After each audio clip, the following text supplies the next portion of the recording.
උසස් පෙළ මගේ පන්තියට එන හැම දරුවෙක්ගෙන්ම අහන පළවෙනි ප්‍රශ්න තමයි පුතා ගණිත විෂය කාණ්ඩය තෝරගත්තේ එහෙම නැත්නම් ෆිසිකල් සයන්සස් විෂය ධාරාවට ඇතුල් වුණේ පුතාගේ කැමැත්තෙන්ද කියන එක. මොකද ඕනම විෂය ධාරාවක් ඉගෙන ගන්න උසස් පෙළදී ඕනම විෂය ධාරාවක් ඉගෙන ගන්න දරුවෙකුට තියෙන්න ඕනේ තමන්ගේ කැමැත්තක්. ඒ කැමැත්ත මත තමයි එයා ඒ වෙනුවෙන් කැප වෙන්නේ. ඉතින් මං අහන පළවෙනි ප්‍රශ්න තමයි පුතේ ඔයාගේ කැමැත්තෙන්ද මේ කරන්න ආවේ නැත්නම් දෙමව්පියන්ගේ කැමැත්තෙන්ද කියන එක.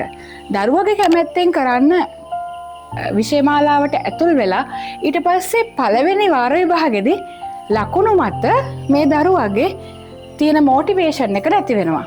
මොකද හේතුව අපි සාමාන්‍ය පෙළ සහ උසස් පෙළ අතර තියෙන විශාල විෂය පරතරය සහ පේපර් ස්ට්‍රක්චර් එකේ තියෙන වෙනස අනුව දරුවන්ට මේකට හැඩගැහෙන්න කාලයක් ගත වෙනවා. ඉතින් මේ හැඩගැහෙන්න ගත වෙන කාලයත් එක්ක ලකුණු වල වෙනසක් සිද්ධ වෙනවා.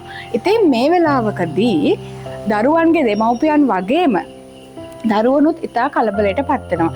ඇයි මේ ලකුණු අඩු? ඒ වගේම අප අතර ඉන්න සමහර ගුරුවරුනුත් මේ සිද්ධිය සම්බන්ධයෙන් කලබලයට පත් වෙනවා. ඉතින් සමහර විටක යෝජනා වෙනවා පුතා විෂය ධාරාව මාරු කරන්න. හැබැයි ගුරුවරයෙක් විදියට මම ඒ තීරණයට එකඟ නැහැ. මොකද පළවෙනි හේතුව තමයි උසස් පෙළදී යම් විෂය ධාරාවක් හදාරනවා නම් ඒ වෙනුවෙන් මොන විෂය ධාරාවද හදාරන්න කියන එක අදාළ නැහැ. දරුවා තුළ ඒ ගැන කැමැත්තක් ආසාවක් සහ කැපවීමක් තියෙන්න ඕනේ. ඉතින් මේ වගේ විෂය ධාරාව කරන්න කැමැත්තෙන් එන දරුවෙකුට එයාගේ ජීවිතය ගැන ගන්න තීරණ ගන්න අපිට අයිතියක් නැහැ. ගුරුවරයෙකුට අයිතියක් ඇත්තෙත් නැහැ. දෙමව්පියන්ට ඒ ගැන අයිතියක් ඇත්තෙත් නැහැ.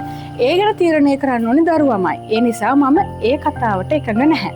ඉතින් මම කියන්නේ මෙන්න මේකයි. දරුවා තුළ කැපවීමක් තියෙනවා නම්, දරුවා තුළ ආසාවක් තියෙනවා නම් ඒ ආසාවට දරුවාගේ කැපවීම එකතු වෙලා මේ දේවල් ගොඩනගා ගන්න පුළුවන්. මං දරුවන්ට කියන්නේ මෙන්න මේ කතන්දරේ. චීන උණගහක් ගැන හිතන්න. ඒ කතාව මම පස්සේ දවසක කියන්නම්. චීන උණගහක් ගැන හොයලා බලන්න. ඒ හොයලා බැලුවම චීන උණගහ වැඩෙන්න ගත වෙන කාලය කොච්චරක්ද කියලා හිතන්න. ඒ වගේ තමයි අපේ දරුවන්ගේ සංකල්ප වැඩෙන්නත් යම් කාලයක් ගත වෙනවා. ඒ කාලය ගත වෙලා ඒගොල්ලන්ට වැඩෙන්න ඉඩ හරින්න. ඒ වෙනුවෙන් අපිට තියෙන්නේ ගුරුවරු විදියට ගයිඩ් කරන එක.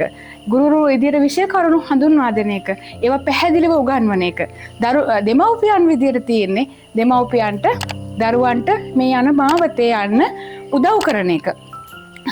අනවශ්‍ය පීඩනයක් ලබා නොදී අනවශ්‍ය ටාගට්ස් ලබා නොදී උදව් කරන එක. ඒ ටාගට් එක තියාගන්න ඕනේ දරුවමයි. දරුවට ටාගට් එකක් තියෙන්න ඕනේ මේ වෙනකොට මම මොකද්ද කරන්න කියන එක. නැතුව අපි බලෙන් ඒ තැනට තල්ලු කිරීම නෙමෙයි.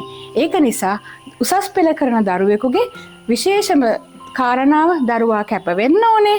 ඒ වගේම දරුවාට මානසික නිදහසක් තියෙන්න ඕනේ. අපි ඒ ගැනත් හිතමු.